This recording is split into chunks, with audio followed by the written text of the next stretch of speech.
গরম লাগলে আপনি সাধারণত কি করেন? এক গ্লাস ঠান্ডা পানি খান, ফ্যানের নিচে বসে পড়েন, নাকি টাকা তোলার বাহানায় এটিএম বুথে ঢুকে পড়েন? বাংলাদেশে এগুলো এখন স্বাভাবিক প্রতিক্রিয়া। ঢাকার ব্যস্ত রাস্তাঘাট থেকে গ্রামের টিনের ঘর, সবখানে মানুষ গরমের সঙ্গে সহাবস্থান করতে শিখেছে।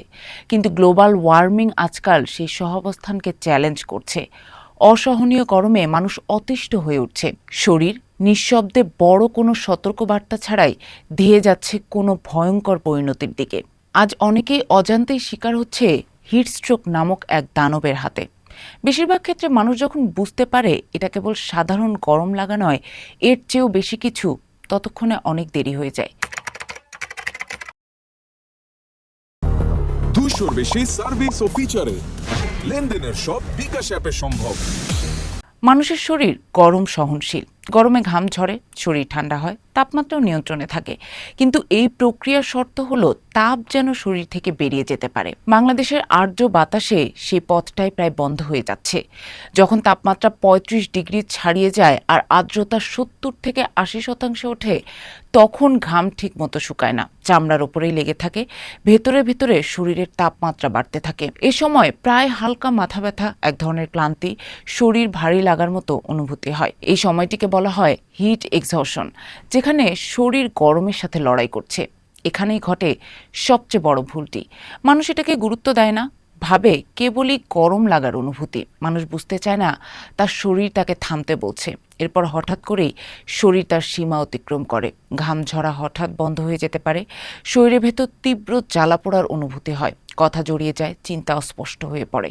সবচেয়ে আগে আক্রান্ত হয় মস্তিষ্ক, তারপর হৃদযন্ত্র, তারপর কিডনি। এটি নিছক গরমের ক্লান্তি নয়, এটি হিটস্ট্রোক, যা প্রাণঘাতী হতে পারে। বাংলাদেশ সবসময় উষ্ণ, কিন্তু দিন দিন গরম অসহনীয় পর্যায়ে চলে যাচ্ছে। বদলাচ্ছে তীব্রতা, স্থায়িত্ব এবং পরিবেশ। ঢাকার মতো শহরগুলো এখন হিট আইল্যান্ড। কংক্রিট, অ্যাসফল্ট, কাঁচ দিনভর তাপ শোষণ করে আর রাতে ধীরে ধীরে তা ছাড়তে থাকে। ফলে শহর কখনো পুরোপুরি ঠান্ডা হয় না। ধনীদের জন্য এর সহজ সমাধান আছে, এসি চালু করলেই ঘরে আসে কৃত্রিম শীতলতা। কিন্তু অধিকাংশ মানুষের জন্য এর শহর হয়ে উঠেছে মৃত্যুকূপ। শহরের বস্তিগুলোর কথাই ভাবুন। টিনের ছাউনির ঘরের ভেতরে দুপুরে তাপমাত্রা বাইরের চেয়েও বেশি হয়ে যায়। সেই টিন গরম ধরে রাখে, ঘরকে চুল্লিতে পরিণত করে। তার উপর গত কয়েকদিনে যোগ হয়েছে লোডশেডিং। এ অবস্থায় যে কোনো সময় আঘাত হানতে পারে হিটস্ট্রোক। তাই বাংলাদেশে হিটস্ট্রোক এখন একটি সামাজিক বাস্তবতা, যা সম্পর্কে জানা অত্যন্ত জরুরি। প্রচণ্ড গরমে মানুষ প্রথমেই বলে ঠান্ডা পানি খাও। কথাটি অর্ধেক সত্য। বরফ ঠান্ডা পানি দ্রুত খেলে শরীর সাময়িক স্বস্তি পায়, কিন্তু শরীরের ভেতরের তাপমাত্রা কমাতে এটি যথেষ্ট নয়। কখনো কখনো এটি শরীরে হঠাৎ চাপও তৈরি করতে পারে। আরেকটি বড় ভুল হলো শুধু পানি খাওয়াকে যথেষ্ট মনে করা।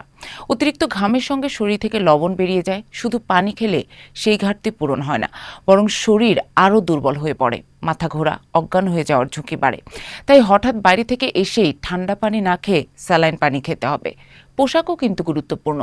গাঢ় রং, টাইট কাপড় সবই তাপ আটকে রাখে। তাই কাপড়ের ক্ষেত্রে বিশেষ সতর্ক হতে হবে। ঢিলে ঢালা আরামদায়ক পোশাক পরতে হবে।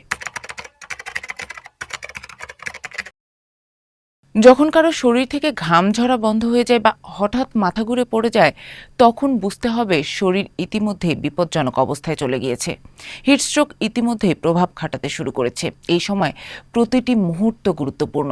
প্রথমেই তাকে গরম থেকে সরাতে হবে, ছায়া বাতাস আছে এমন জায়গায় নিয়ে যেতে হবে।